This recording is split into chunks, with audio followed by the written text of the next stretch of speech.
สบายดีอันนี้มากินปลามานอนอยู่เฮือนหลังนี้เฮือนคักอยู่จำปาซักบ้านเมืองกลางซื้อบ้านเมืองกลางคักหลายเฮือนพี่น้องอันเอ้ยพรเอ้ยแก้วคำเอ้ยแก้วคูณคำคักหลายบ้านสะอาดแบบเป็นบ้านดั้งเดิมมาจำปาซักละลายเถื่อแต่เกาหาได้เข้ามาโอ้สุดยอดเลยเงินหลังเป็นแบบเงินดั้งเดิมแคมของอีกโอ้สุดยอดคักอากาศนี้อากาศปวดปูเย็นดีแรงมาสียาวไปไหนบ้างนะอันนี้เราจะเลาะบ้านก็จะเป็นแบบนี้เป็นติดกันจะบ่มีหัวคืออยู่ในเมืองจะเป็นบ้านติดกันคักหลายได้มาสัมผัสบรรยากาศแบบนี้โอ้คือฮอดข้าวตันยังน้อยบ้านลูกจะบ่มีหัวบ้านเกิดคักหลายเลยงามสะอาดเฮียนคล้ายๆกันเบิดสบายดีมาแต่เบี้ยงมาทางนี่แหละทางแมนพอดีก็จะเปิดเห็นบ่อนี้เพิ่นประยุกต์เอาอันตุกน้ำดื่มเฮ็ดหางลิงใส่ตรงลงคักล้าอย่างนี้มีอูอีกได้นะอูเด็กน้อยเดี๋ยวจิยางอ้อมแคมของให้เบิ่งเด้อันนั้นทางมีทางไปพูนเป็นเฮือนก็เจ้าตัวนี้จะเป็นแคมของหาปูหาป่าพูน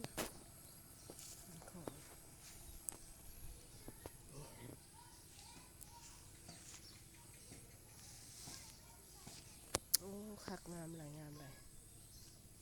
มักเด้บรรยากาศอันนี้สวนนะพี่ก็เรียกสวน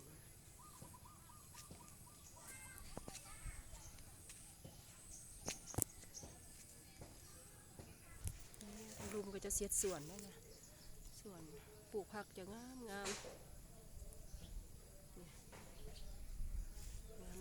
หลาย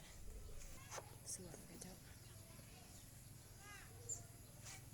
ะมีทาเงินไผเงินมันเงินตัวนี้มันเขาจะมาพักอยู่เงินนี้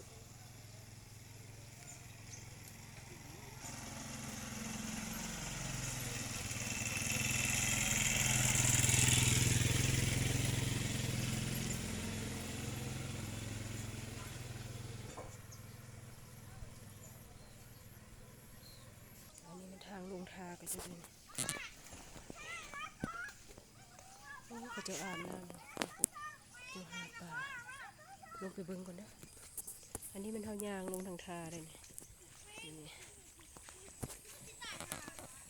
ก็จะคงไปไหลมองก็จะไหลมองสุดยอดเลยเด็กน้อยลอยน้ำเก่งเลยนะลงปีนขึ้นไปทางทาเลย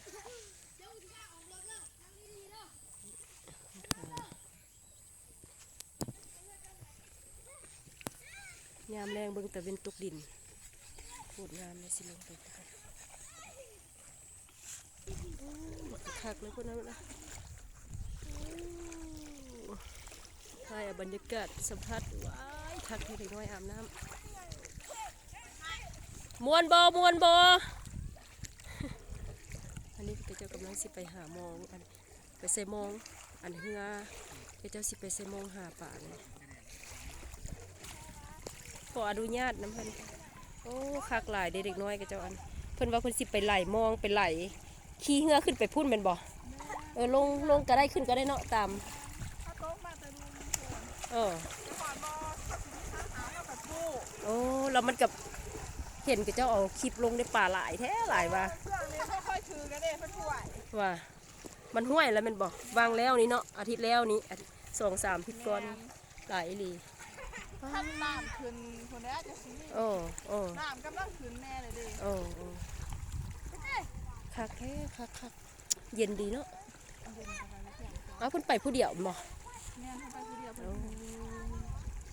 ลึ่งเลยเนาะ บัดเฮานี่ยังย้านอยู่ได้นี่ ผู้ไปซอง เออก็ใกล้ๆกันแล้วเนาะแม่นเบิดละเนาะเฮือหาป่าอยู่พุ่น แม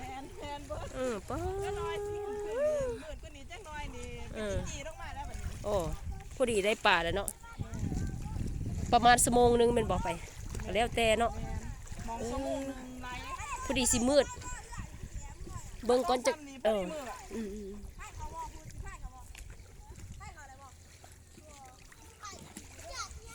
งามแท้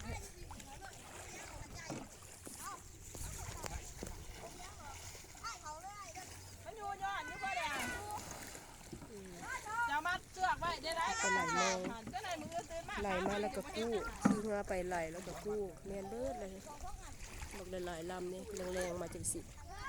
อากาศเย็นแท้เย็นว่างามอีก